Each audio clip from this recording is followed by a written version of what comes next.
ভয় ধরাচ্ছে চীনের রহস্যময় ভাইরাস। আবারও কি কাজ হারাতে চলেছে লক্ষ লক্ষ মানুষ? নয়া আতঙ্কের নাম HMPV।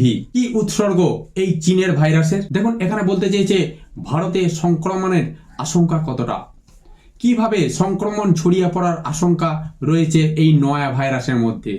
তাহলে আবারও কি লক্ষ লক্ষ মানুষ কর্মহীন হতে চলেছে? আজ থেকে মাত্র কয়েক বছর আগে এক মহামারী, সেটা হলো করোনা ভাইরাস, তাতে কিন্তু লক্ষ লক্ষ মানুষের প্রাণ গিয়েছে এবং লক্ষ লক্ষ মানুষ কিন্তু কর্মহারা হয়েছে।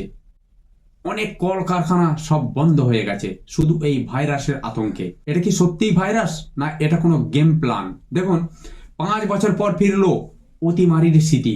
আবারও 5 বছর পর কোভিডের আঁতুড়ঘর তকমা প্রাপ্ত সেই চীনেই নতুন করে ছড়িয়ে পড়েছে মারণ ভাইরাস। হিউম্যান মেটানিউমো ভাইরাসে আক্রান্ত হয়ে শয়ে শয়ে মানুষ ভর্তি হচ্ছেন হাসপাতালে, উপচে পড়ছে বেড। এ যেন দৃশ্যের একাধিক ভিডিও সোশ্যাল মিডিয়ায় ভাইরাল হয়েছে, যা দেখে নতুন করে প্যান্ডেমিক আছড়ে পড়ার আশঙ্কা তৈরি হয়েছে সারা বিশ্বে। যদিও এই সোশ্যাল মিডিয়াগুলো সেই ভিডিওর সত্যতা যাচাই করেনি। আশঙ্কার মাঝেই প্রশ্ন উঠছে যে ভারতবর্ষে এই ভাইরাসের সংক্রমণ ছড়িয়ে পড়বে না তো? বিভিন্ন বিদেশি সংবাদ মাধ্যমে প্রকাশিত খবর বলছে অতিমারির আশঙ্কায় ইতিমধ্যেই জরুরি অবস্থা জারি করেছে চীন। তবে সে খবরের সত্যতা জানা যায়নি এখনো পর্যন্ত যে খবর ছড়িয়েছে তার সত্যতা জানা যায়নি। আর মিডিয়া চ্যানেলগুলো বারে বারে বলছে আবারও লকডাউন পড়তে চলেছে। তাহলে কি আবার কি সত্যি একটা গেম ফিরে এসেছে? লক্ষ লক্ষ মানুষ কি কর্মহারা হতে চলেছেন? কি এই HMPV ভাইরাস অজানা উৎস থেকে ছড়িয়ে পড়া নিউমোনিয়া নিয়ে বিশেষ মনিটরিং চলছে বলে গত 27শে ডিসেম্বর জানিয়েছিল চীনের রোগ নিয়ন্ত্রক কর্তৃপক্ষ। আক্রান্তদের মধ্যে ফুসফুসের সংক্রমণ ধরা পড়েছে। শীতে এই সংক্রমণ বৃদ্ধি পেয়েছে বলে জানা গিয়েছে।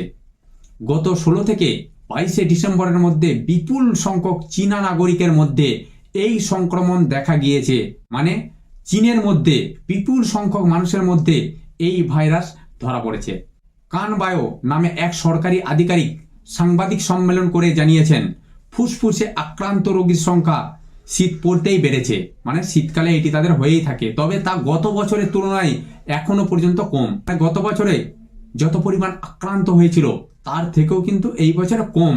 চীনের স্বাস্থ্য দপ্তর সূত্রে খবর মিলেছে দেশের উত্তর প্রান্তে নতুন করে ভাইরাসের উপদ্রব দেখা গিয়েছে। মানে চীনের উত্তর প্রান্তে নতুন করে এই ভাইরাসের উপদ্রব দেখা গিয়েছে।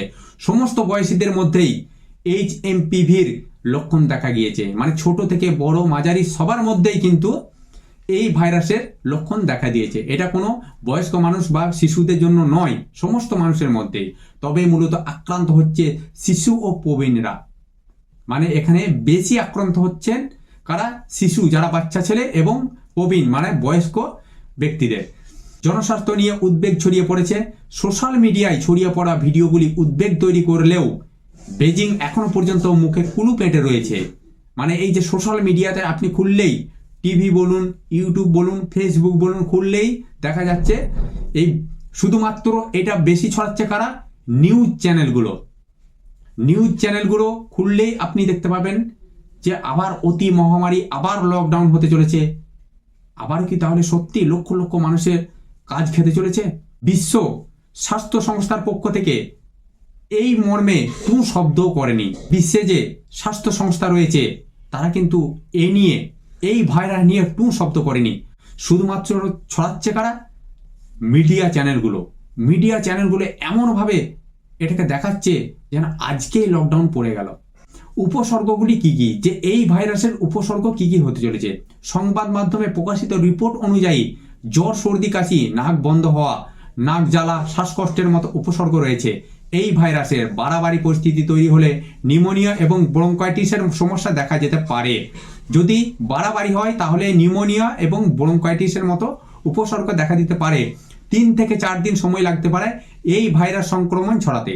3 থেকে 4 দিন। তবে কতদিন এই উপসর্গগুলি থাকে তা এখনো পর্যন্ত স্পষ্ট নয়। এরপরে কিভাবে ছড়িয়ে পড়ে এই সংক্রমণ?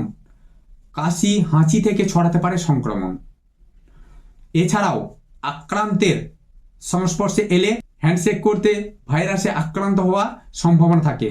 মানে কেউ যদি কারোর গায়ে টাচ করে তাহলে কিন্তু এই ভাইরাসের সম্ভাবনা খুবই থাকে। আক্রান্তের সংস্পর্শে আসার পর মুখে নাকে হাত দিলে ফল মারাত্মক হতে পারে। মানে যে আক্রান্ত হয়েছে এই ভাইরাসে তার যদি মুখে বা নাকে হাত দেন তাহলে কিন্তু মারাত্মকভাবে এই সংক্রমণ ছড়িয়ে পড়তে পারে। এই ভাইরাস ভারতে কি ছড়িয়ে পড়ার আশঙ্কা রয়েছে? এখনো পর্যন্ত HMPV আক্রান্তের হদিশ মিলেছে কেবলমাত্র চীনে। ভারত কিংবা অন্য কোনো দেশে এর কোনো সন্ধান মেলেনি। গুরুগ্রামের সিকে বিড়লা হাসপাতালের ফুসফুস এবং ক্রিটিক্যাল কেয়ার বিভাগের প্রধান ডক্টর কুলদীপ কুমার গ্রোভার বলেন, প্যানিক করার মতো এখন কিছুই ঘটেনি। তিনি বলতে চাইছেন এই যে মিডিয়া চ্যানেলগুলি যেভাবে ছড়াচ্ছে, ভাইরাস যত না ছড়ায় মিডিয়া চ্যানেলগুলি তার থেকেও বেশি ছড়িয়ে দিচ্ছে ভাইরাস এখনো পর্যন্ত আসেনি, কিন্তু তাদের কাছে অটোমেটিক ভাইরাস এসে গেছে যেভাবে তারা দেখাচ্ছে। তবে ভারতের মতো জনবহুল দেশে এই ধরনের ফুসফুসের সংক্রমণ দ্রুত ছড়িয়ে পড়ে, ফলে হাত ধোয়া, জনবহুল স্বাস্থ্যে মাস্ক ব্যবহার করতে হবে। আজ থেকে মাত্র কয়েক বছর আগে করোনা ভাইরাসের যেমন একটা গেম শুরু হয়েছিল, লক্ষ লক্ষ মানুষ কিন্তু কর্মহারা হয়ে পড়েছিলেন। ঠিক যদি সেরকম আবার হয়ে থাকে, এই দেশ আবার হয়তো 100 বছর পিছিয়ে যেতে পারে। তো আজ এই পর্যন্তই। চ্যানেলটি যদি নতুন হয়ে থাকেন অবশ্যই সাবস্ক্রাইব করে দেবেন। প্রত্যেকটা মুহূর্তে এই ধরনের নিত্য নতুন ভিডিও আমি আপনাদের কাছে পৌঁছে দেবো।